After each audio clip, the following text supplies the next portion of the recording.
Welcome to the show, everyone. I'm Jose Candelario, and today we're going to be talking about the Trump roast at the DNC, Bennifer, youth sports, microplastic, and yeah, those microplastics.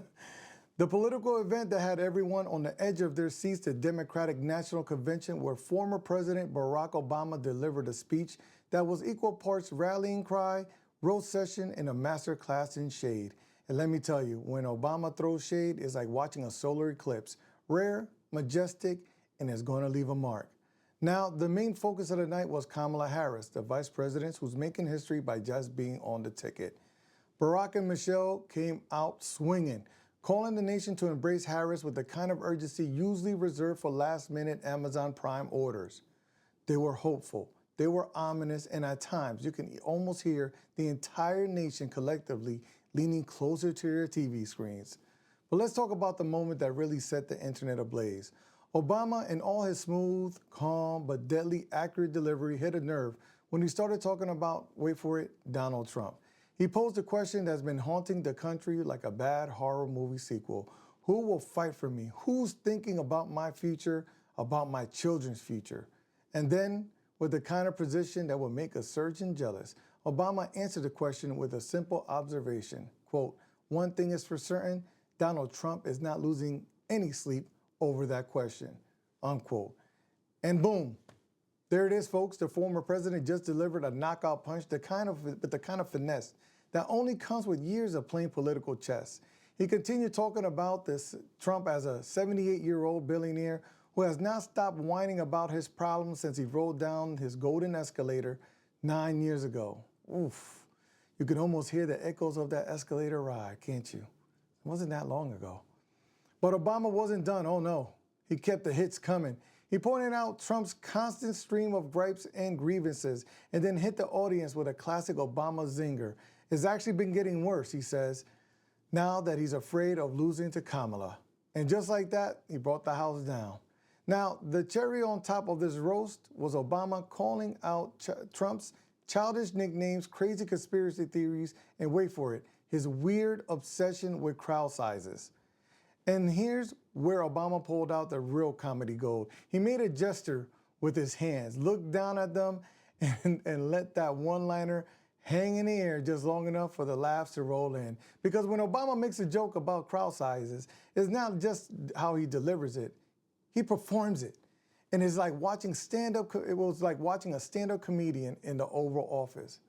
But beyond the laughs, Obama's message was clear. The nation is ready for Kamala Harris. He insisted that America, with all its complexities and challenges, is prepared to elect a woman of Jamaican and Indian heritage as his next leader.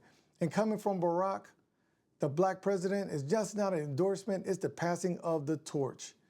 The urgency of Obama's words was not lost to anyone. With the clock ticking down on the election day, Harris is pulling together a coalition that spans from the far left progressives to the middle of the moderate road, and yes, even some Republicans. Because if there's one thing that can unite a divided nation, it's a collective desire to avoid another 4 years of Donald Trump. And that's one thing everyone in this coalition agrees on. A second Trump presidency is a future they do not want a part of. And while the theme of the night was a bold vision for America's future, it was clear that the real vision was that of unity, a unity built not just on shared ideas, but a shared determination to turn the page on the Trump era. As Obama's speech reminded us in the vision, it is a vision that's hopeful as it is urgent because the stakes have never been higher. So, as we look forward to November, remember this. Barack Obama just handed Kamala Harris the biggest potential endorsement you can get. Wrapped in humor, sprinkled with some shade, and delivered with the kind of gravitas that only a former president can muster. And if that's not enough to get you to the polls, folks, I don't know what is. Now, let's go on to I don't know if it's an interesting story to you, but it is to me, a love story that was almost 2 decades in the making. With more twists and turns than the soap opera marathon, you know what I'm talking about. Jennifer Lopez and Ben Affleck, also known as Bennifer, they've officially called it quits again. It seems that just over 2 years after rekindling their early 2000 romance and finally saying "I do" in a Las Vegas chapel, because no one knows, no, because who doesn't love a wedding with the high stakes of blackjack table? J-Lo has filed for divorce, and in a true Hollywood fashion, the breakup comes without a prenup. That's right, folks, no prenup. Because who needs financial security when you have love, right?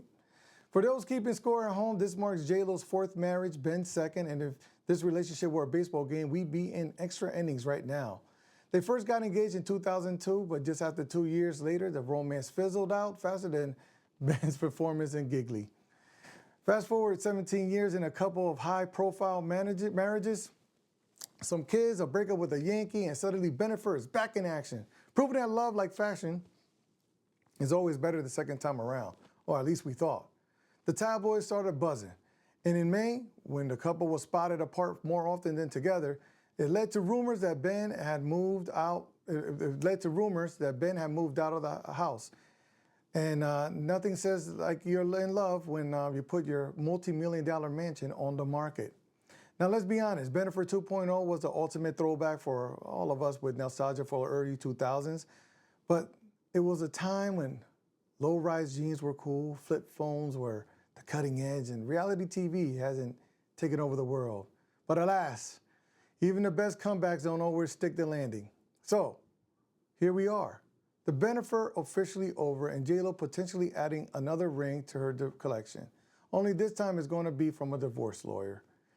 Well, we are all sad to see them go. At least we can take comfort in the fact that their love has provided us with more drama, romance, and plot twists than the average Hollywood blockbuster. And who knows, maybe in 20 years, we'll see Bennifer 3.0. But until then, let's hope that they both find love and happiness that they've been searching for, because clearly marriage isn't always the fairy tale ending it's cracked up to be. Now, moving on to something that affects a lot of parents in the United States right now, and it's, let's just say it. A shocking new study that reveals that something we all secretly know but never dares to say out loud. Youth sports in America have become a new luxury item, right up there with beachfront property and avocado toast.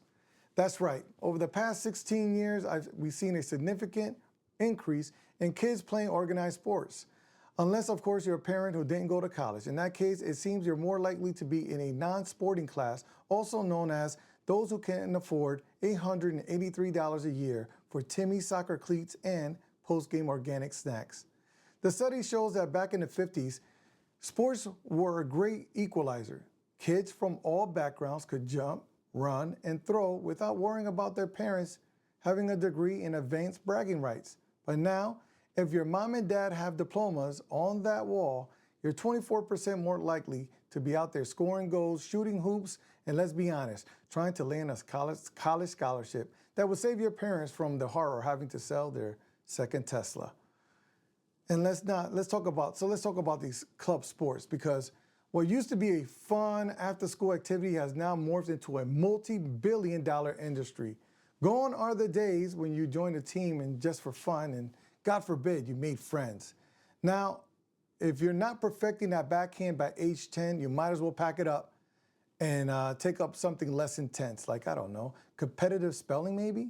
But hey, it's not all bad news. The study found that girls' participation in sports has skyrocketed thanks to Title IX. So ladies, congratulations. You're now just as likely as boys to have your parents shell out hundreds of dollars a year on private coaches, gear, and travel teams. Now that's what I call progress. Oh, and if you're one of those 70% of kids who dropped out of sports before turning 18, don't worry, you're not alone. Apparently being pressured to play sports, like life depends on it, isn't fun for everyone. And who would have known that? So what's the takeaway here? It seems like we've turned youth sports from a way to stay healthy and learn teamwork into high-stakes competition, where the real winners are the ones with the most financial backing, because nothing says team spirit like a $1,000 a month soccer clinic. But don't lose hope, America. Maybe, just maybe, we can bring back the days where kids played sports just for the fun of it, not because they needed a full-ride scholarship so they can afford their future therapy bills. Until then, I guess we're just going to keep pretending that our kids are one closer to the NFL when they're actually 1 foot closer to burnout. Now, a topic that is unsettling as it is urgent. It's kind of weird, actually. Microplastics. These are tiny, insidious particles that are infiltrating every corner of our lives. And now, as our growing body of scientific evidence revealed, even our bodies. That's right, folks. It's time to face reality. What seems like something out of a dystopian sci-fi movie, which I love. Microplastics are not just in the oceans, the air, and the food, but they're in us. And the implications are darn right alarming. Let's start with the basics. Microplastics are the definition of are fragments, like a little 5 millimeters in diameter or smaller. Think of them as dust in the plastic world. And just like dust, they're everywhere. Studies have now detected these tiny shards in human lungs, placentas, reproductive organs, livers, kidneys, blood vessels, bone marrow, and get this, even our brains. Yes, you heard it right. Plastic has breached one of the most protected areas of our body, the brain, and now it's sparking a concern among researchers. Scientists like Dr. Sadet from the University of Turkey says he started to saying things like, it is imperative to declare a global emergency, the serious stuff. We know alone that microplastics were a pervasive pollutant in our environment, but their discovery in human organs adds a whole new level of urgency. We're not just talking about an environmental issue anymore. We're talking about a public health crisis and potentially a massive proportions. So, how do these microplastics end up in our body? The answer is unsettling. As you may imagine, they're in the air we breathe, the water we drink, and even in the food we eat. Every time you take a bite, sip, or inhale, there's a chance you're ingesting or inhaling these microplastic invaders. And once they're inside, they don't pass through you like a bad guest. They accumulate. That's right, these plastics don't just move on like a bad guest.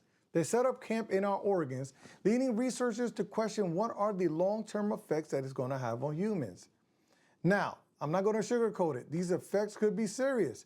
Recent studies show that microplastics could increase the risk of oxidative stress, which can lead to cell damage and inflammation. And when you start messing with your cells, you're opening the door to a whole host of issues from cardiovascular diseases to potentially even cancer. Now, animal studies have already linked microplastics to fertility problems, disruptive immune systems, and impaired learning and memory. And these findings translate to humans. We're looking at a potential health disaster. Who would have figured that one out? One of the most alarming discoveries comes from the preprint paper. From the preprint paper that's still undergoing peer review and already making waves in the scientific community.